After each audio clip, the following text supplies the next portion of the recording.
c'est qu'il y avait 20 000 foyers et entreprises en France qui produisaient leur propre électricité à fin 2017. À fin 2017 30 000, oui. Oui, actuellement, mais c'était à fin 2017, donc peut-être que ça a un peu évolué, donc 30 000 à ce jour. Il y a 1,5 million de points de production en Allemagne, à titre de comparaison. C'est vrai que c'est plutôt séduisant. On serait quand même sur un retour sur investissement autour de 10-15 ans, vous me dites si je me trompe, hein, c'est à peu près ça? Un peu moins. Oui. Un peu moins. Bon, oui. Après ça dépend sans doute des installations et de différents critères. Il y a une appétence qui existe, qui est assez importante.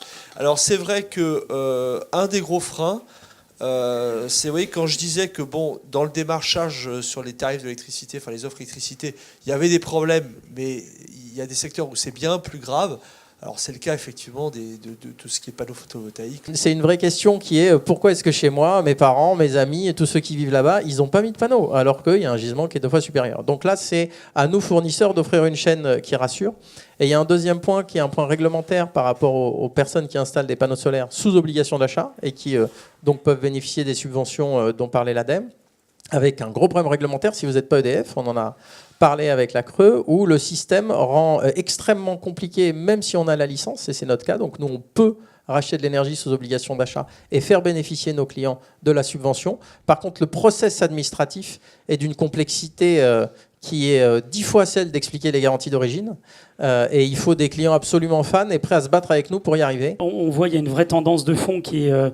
on a envie d'acheter local, on a envie de produire local, on a envie aussi de produire sa propre électricité. On l'a vu, c'est pas simple. Et je crois que le rôle du fournisseur, on parlait d'innovation, c'est aussi ça son évolution.